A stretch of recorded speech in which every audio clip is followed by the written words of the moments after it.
Hey guys, I was playing a game as Pedal Dance Venusaur at the jungle, and I made a game-losing play. I mean, this was catastrophic. Though I did notice throughout the game that my team was making a lot of mistakes as well. So I figured this would be a really good way to go through a game, give my thought process on what was going on, and talk about how a lot of these mistakes could have been corrected, including how I could have avoided that game-losing play. I hope you find this video really informative, and I hope you enjoy this educational style of content.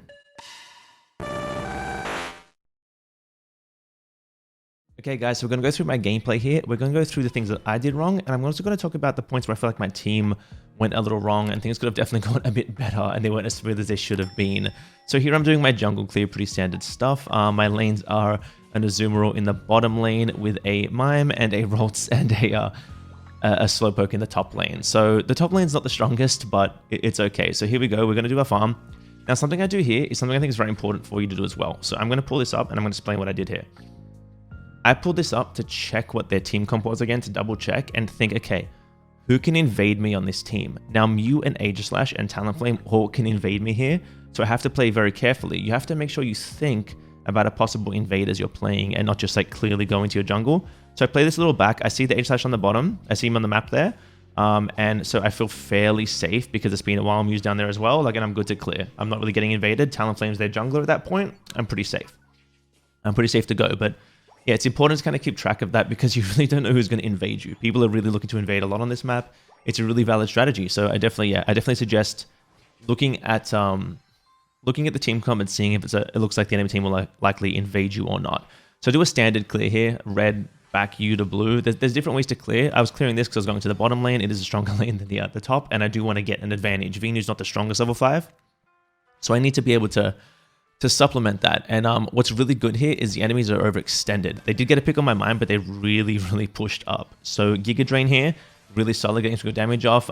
They shouldn't be diving me here. They're definitely overextending. So I understand their play. They're in a 3v2, but they're just not actually winning that fight, and we're able to get a double kill. So Pedal Dance Venu is, I feel, fairly slept on at the moment. People are putting it in the bottom of their tier list, which I don't particularly agree with. I think it's still a fairly solid pick. It's by no means the meta running Pokemon that it was before, but it's definitely pretty strong. There I go for the score. I get poked out by the Mew and immediately like, okay, I'm out of here.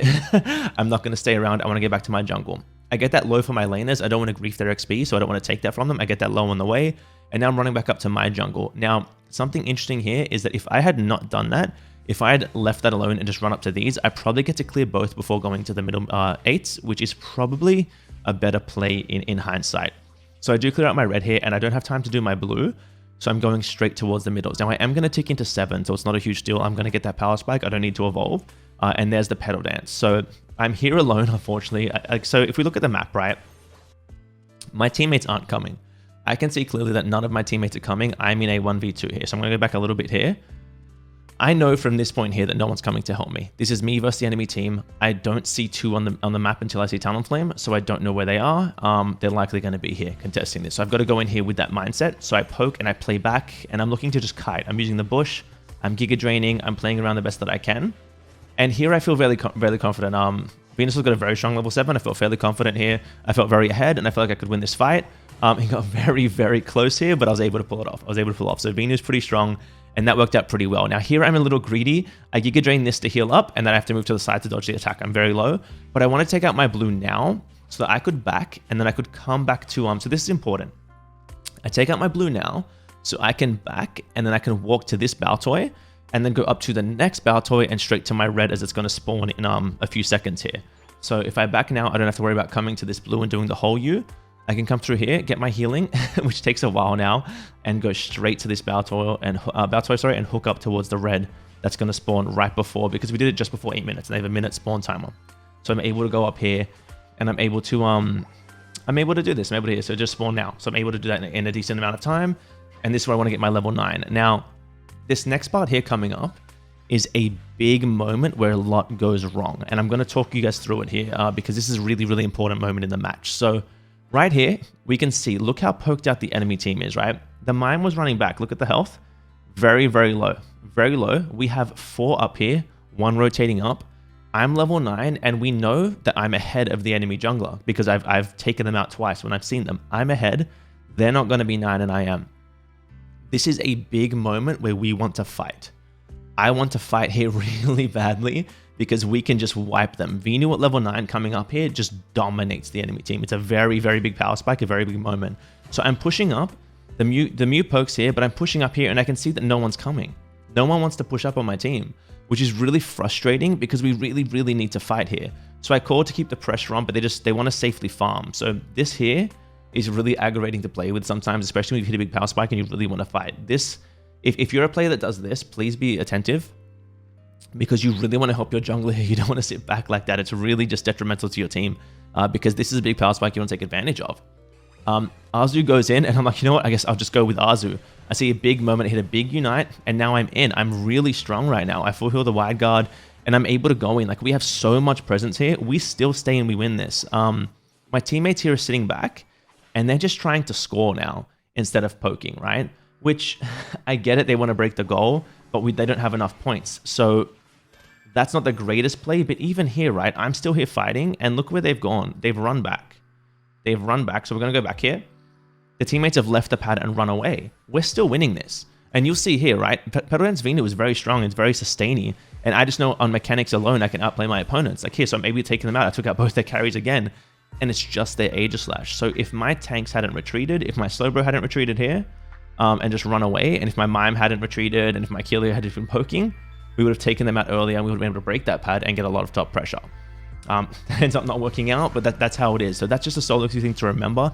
Pay attention to your teammates, what they're doing, what their power spikes are, because no one ever won by sitting passively on their base and not getting anything done. So now things look a little rough, right? Things look a little rough. They got a lot of experience out of that.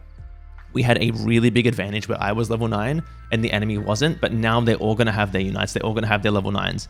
And the fight has become a lot more even, whereas it was a sure win if we pushed up when I got there. So I'm going to come through here and I'm going to farm up and I'm going to go for my buffs and my 11. Like that's my goal now. Because just walking up there into them when they're pushed up like that just isn't really beneficial. It's not beneficial to the team, to the game, and even to me as a character.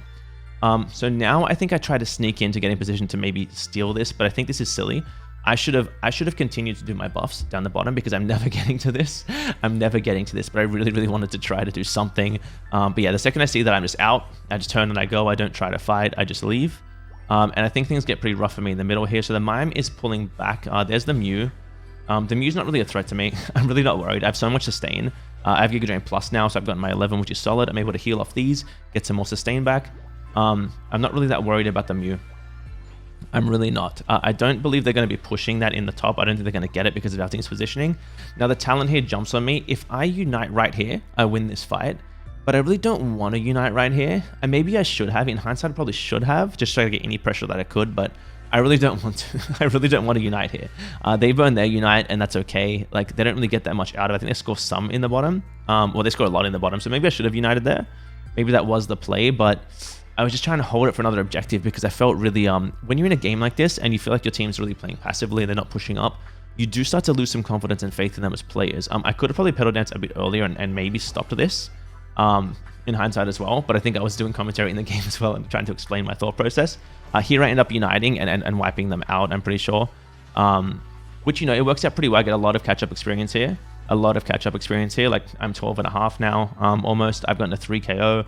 My team is hard pushing the top, which I guess maybe they'll get something out of, but I'm pretty sure I've gone into just straight solo mode, and sometimes in the game you have to do that. You have to, like, at this point, we can acknowledge it's 4 minutes left in the game. What have any of my teammates really done? And that's not, I'm not trying to call them out there, but you have, as a player, have to think like, okay, they haven't really done anything. I am now the win condition. If I don't do something, nothing's going to get done. They're playing very passively. You can't win by playing passively and not making plays. So I need to go into this mindset of, I need to carry this game now. So I'm just looking for experience. I'm looking to get as far ahead as I possibly can. I end up going for this Red Jice here, and this is, to me, you know, the best optimal play. I give them a shield up in the top if I get it. I've just taken out 3 of them. Here comes the Mime, and Mime is still pretty strong, though I have a couple levels on them, so I'm feeling pretty confident here. They do unite me. I full heal because I don't want to just get completely zoned by it. I end up getting, like, you know, the Giga Drain for some healing. I don't juke the power swap there, which is unfortunate, but I am able to fight them here because Venusaur Sustain is really good. I do miss that Giga Drain, but it's okay. It's I have some leeway because I'm 2 levels ahead, and I am running a tankier build because I'm running so if anyone doesn't know, I'm running HP emblems and green emblems, so special attack and health. and I'm running the blue buff as my source of cooldown with double band and body barrier. That is the build that I'm running as Venusaur here. So this is now pretty much mine. I see them in the top. If the team comes here to contest this, they're not going to get the top one, right? Because there's 3 up there. It's likely they're fighting for Regieleki. And this is something I want to say very confidently as well. I think that the player base needs to know this for sure. So I'm really excited to actually tell you guys this directly. If you are going to get Regieleki and then walk away, you're not going to use the objective. There is no reason for you to contest it so hard here and throw all your resources trying to get it. Dropping ults, team fighting, it's just not worth it. Because there's not much of a difference between you taking it out up here or you taking it out back here on your pad. There's really not much of a difference if you're not going to use it anyway, because the enemy team's likely not going to push it either. So this is fine. It's fine to not get this. I think people over-prioritize Regieleki. So I've just given my team shields and healing going into the last few minutes of the game. That's really beneficial, plus a bit of global experience. Up here, getting this and walking away gets you nothing. It gets you absolutely nothing. Unless you use it for effective pressure. Like you have it pushing, then you go to score in the bottom, or you have it pushing and you push up with it. It's really important to use the objectives. If you're just going to get it and walk away, it's completely pointless. That's why a lot of the time you'll see me not only go for the second Regieleki, because I believe my team's just going to walk away anyway. So my mime dropped his Unite up there. It's 250. They'll likely get it back. It's not too big a deal. I just want to do my buffs. This Regieleki doesn't mean much to me. My team's likely going to get it, I feel, because they're up there. But regardless, I'm really not scared. I know it's going to be going to the last 40 seconds, but I just genuinely think it's an overrated objective at this point. Talon split pushing us in the bottom, which is rough. It's not really my job to watch that goal, so not much I can really do about it. My team ends up getting this for some pressure. It's not bad. It's really late now, so it's decent because there's 30 seconds left, and we could look to maybe rip Rayquaza right with the pressure. It can do stuff, but this here, walking up to the goal, is not the play. So as I said, you don't want to get it if you're not going to really push it or use the pressure. But the way to use the pressure correctly here is not to walk up to the goal. It's to go toward the middle, to go to try to score bottom, to do something else. And you'll see that I do something here. I walk away from this position because it's really strange, and you'll see the exact moment I notice something. You'll watch. You see now, right? You see exactly when I notice. So I'm going to go back here and I'm going to explain what I did here to you. I see 2 enemies on this side, on this part of the map up here, and 2 enemies on this part of the map right here. The second I see this A/go, you see the exact moment I notice it, I hit pedal dance and I go. And I go because there is nothing that can stop me from getting this double point 50 score in this bottom now. There are 2 enemies here, 2 enemies here, and 1 enemy is gone for 9 seconds. There is literally 0 way that they could possibly stop me from scoring this 100. So this is the free 100. They can't do anything about it. It's important to be watching the minimap for those reasons, because you can know where the enemy is and what play you can make. So I get this here, and now I pull back. And this is where things start to go pretty bad for me, and I make a very, very bad play. A very bad play. And I will talk you through it. I'll talk you through a mindset of it. I'll talk you through why I did it, and I'll talk you through why it's not the right option. So I'm going to get this here. I'm just pushing for experience at this point. The mime comes and links to me, which made me so happy to see a mime link to me. I got genuinely excited by that. I wanted to unite there, but the Mew did a good job of zoning me. I look now, I'm like, there's no point uniting. So once I get pulled out of position here, once I get moved by this Mew, and this splits up, that unite just on the mime becomes not worth it right now. So I peel back and I start playing what we call front to back, where I want to peel back onto the enemies that are diving my team. So I peel back, we focus out the Aegislash, we're able to take them down here. We end up using the Unite on ourselves, but it does do a lot of damage in the back there. We end up taking out the Mime as well, so we're using the Unite more defensively. Now Mew is pretty low, and so is the Talonflame. Talonflame Unites on us, but we're staying pretty healed up here. We're pretty ahead. Talonflame's the same level, but Venusaur's a way better fighter. So we're 15 now, and this is where things go really bad. I should back here. Right now, we're winning. We don't need Rayquaza. We've taken out most of the enemy. I'm low, my Mime is low. I should go back. But because I'm linked to a Mime who's healing me and I have an ability that can heal me, I'm playing pretty aggressively. The problem is the enemy team has a Decidueye, and I'm in range of a lot of damage from that Decidueye. So this is where I make a big mistake. And I make an even bigger one soon. So here we go. I get hit by the Shadow Sneak. So I start to run away. I Giga Drain there. That Giga Drain helps me survive because you get damage mitigation right after Giga Drain. So Giga Drain immediately here to survive, because once I get hit by the Shadow Sneak, I know I'm getting hit by this move. I get hit by this, and now I need to just hit Pedal Dance and go. I just need to hit it and go. The enemies won't be back until I am anyway. It's completely okay. We can refight, and it's safe. But I'm too greedy here. I'm too greedy here. In my mind, I'm like, Mime's going to zone them, and I can play really greedy. I can wait for my Giga Drain to come up in 3 seconds and heal off the Altaria, and then I can, be ready to fight again. But this is too greedy. I need to analyze what's going on in this game. Right now, I am the win condition. I identified that earlier. I identified that I was the win condition because if I'm not making things move, not much is going on. So I need to be on point here. If I go down here, I haven't fallen since Talon got me really early in the game. I'm gonna have a really, really long timer. If I go down here, that's it. I have no hand in the game whatsoever. I've completely thrown that away. So by making this greedy play to try to wait this 2 seconds for the Giga Drain and heal off this, I end up taking this snipe to the face from the Decidueye and essentially just throwing the game away. That is a big mistake. Someone playing at my level should never make that mistake. It was just greed and frustration and just silliness. I feared going away, they may flip it, but they didn't have the resources to do that at the time, especially when my team was. Like, it was just a bad play. I can try to rationalize and justify that play with a million different reasons, but at the end of the day, it was a bad play. Even if it worked, it wouldn't have been the right play. It would have just worked. So the enemy team's able to rip that down now because their team's there, and you guys can see my timer. I'm going for eternity. How long was my timer there? I fall with just after a minute left, right? So I fall with 59 seconds left, and I'm going for 36 seconds.